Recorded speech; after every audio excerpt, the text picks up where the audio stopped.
6 अगस्त 1945 Hiroshima शहर के ऊपर से बोइंग B-29 गुजरता हुआ दिखाई देता है। इस एयरक्राफ्ट में रखा है एक एटम बम। 8:15 जब ये बम हिरोशिमा पर गिराया जाता है।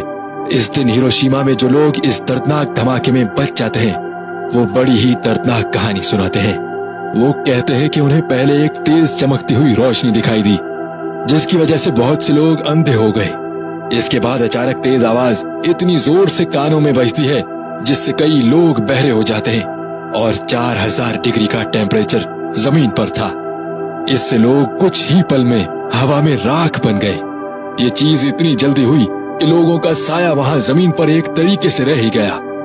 जो कुछ लोग शुरुआती हमले से बच गए वो समझ ही नहीं पाए कि हुआ क्या यहाँ पर। इससे पहले कि वो समझने की कोशिश करते इतनी तेज गर्म हवाएं चलने लगी कि एक गर्म और जानलेवा हवा का तूफान बन गया जिसने घरों, स्कूलों और अस्पतालों समेत सब तहस नहस कर दिया। कुछ मिनटों बाद हवाएं कम हुई। लोगों ने आसमान की तरफ देखा और उन्हें सिर्फ काला और जहरीला धुआं दिखाई दिया। लोगों की स्किन जलने लग गई थी। लोग प्यास के मारे तड़प रहे थे। ब्लास्ट के करीब आधे घंटे बाद बारिश आने लगती है। प्यासे लोगों में बच जाने की एक नई उम्मीद जाहिर हुई, मगर ये कोई आम बारिश नहीं थी बल्कि हवा में मौजूद जहरीली गैस की वजह से काली बारिश थी। बारिश का एक एक कतरा काले रंग का था। आसमान से काली बारिश टपक रही थी। जो लोग किसी भी वजह से बच गए उनमें से कई लोगों की मौत दरअसल कुछ दिनों बाद या महीनों बाद रेडिएशन की वजह से हुई।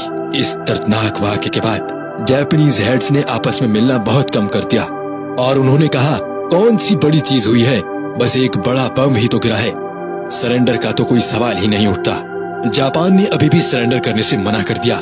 इसके जवाब में 3 दिन बाद 9 अगस्त 1945 को एक बार फिर सुबह के करीब 11 बजे एक और अमेरिकन एयरक्राफ्ट जापान के दूसरे बड़े शहर नागासाकी पर पहले से भी ज्यादा ताकतवर एटम बम गिरा देता है।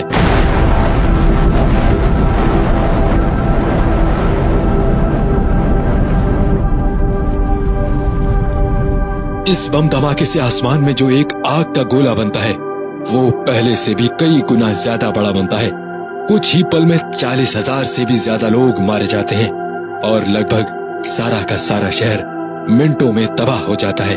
इन टोटल 2 एटम बम के हमलों में लगभग 2 लाख से भी ज्यादा लोग मारे जाते हैं, जिसमें से 90% लोग आम शहरी थे जिनका जंगों से कोई लेना देना ही नहीं था। एक तरफ अमेरिका एटम बम्स के जरिए एक एक करके जापान के शहर लम्हों में उड़ाए जा रहा था। दूसरी तरफ रशिया, जो कि तब सोवियत यूनियन था, इसने भी जापान पर अपनी मिलिट्री से हमला कर दिया। जापान को हर तरफ से घेरा जा चुका था और दिन ब दिन जापानीज फौजी अपनी पोजीशन कमजोर करते जा रहे थे। आखिरकार जापानीज सुप्रीम काउंसिल में जापानीज मिलिट्री हेड्स बैठे और अपने आप को अमेरिका और दूसरी एलाइड पावर्स के हाथों सरेंडर करने का ऐलान कर दिया। The time is 9:05 a.m. The Japanese have been on board exactly 10 minutes. यूं वर्ल्ड वॉर 2 का इख्तिताम हुआ और जापानीज मजीद एटम बम्स का शिकार होने से बच गया।